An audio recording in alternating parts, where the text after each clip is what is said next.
Бул продукция 2020 жылы bir айыл bir продукты деген долбоордун алкагында ишке ашкан.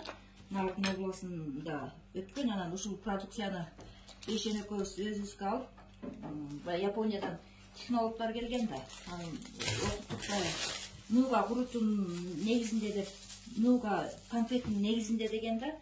Андан мен ал кичине былжыраак болгондугуна байланыштуу өзүм жумурткасын алып салып өзүм технологмун да.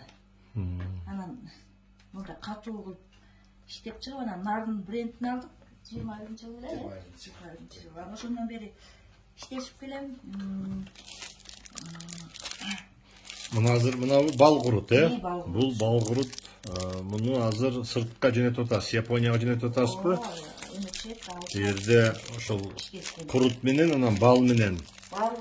Анан өзүнүн чөп, кара өрүк бар, Бирок аябай даамы туз дагы бар, таттуу дагы бар. Анан кычкылы да бар да, ушул абдан уникалдуу. Необычный. Мынабы да өзү көрүнүп турган, мынабыз. Мынабыз. Анан бул астындан бери А мынау эмне дедиңиз муну?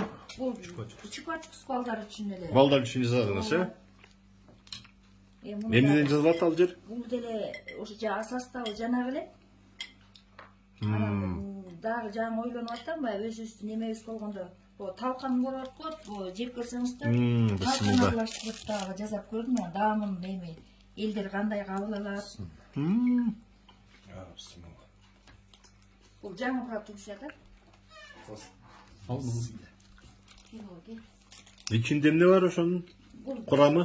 Курамы талкан, курут, бал, анан черный слив, кара өрүк. Ушундай. Мындай коор экендей кылып деле чыгара берсем, мен кыргыздын. Өзүңүз айтып койсоңуз? Мен Кекеева Жүзүмкан, Нарын шаарынын тургунумун. Китепканада иштейм. Анан ишкер дагымын.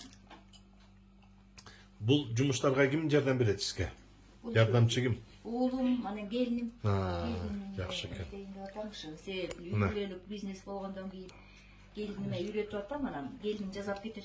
Сиздин бизнес болуп атат да мына. Китепканадан келгенден кийин бекер отурбай үйдөн муну 2-1 кылып, 1-2 кылып атасыз да, Ошондой. Бул кичине буга мини өтө деле чоң эмес, кичине цех керек экен да. Тиги Япониянын эмеси боюнча 5S деген мини цех керек экен. Ал жерде бар өзүнүн стандарты менен экен. Анан алга жок болгондугуна байланыштуу мен эртең менен 6-дан 9-га чейин, кечинде 8-ден 12-ге чейин иштейбиз. Балдар жаптырып тынч болгон убакыттачы. Анан ушул кичине цех жагынан эме болом да. Өзүм технолог болгондон кийин творог, йогурт, ушуларды деле чыгарайын деген чыгарам да, себеби мен тренерде болуп, Нарын өнүктүрүү борборунда тренер сабак берип да иштедим. 5 жыл бою анан ошо аялдарды, кыздарды да окутуп келем да.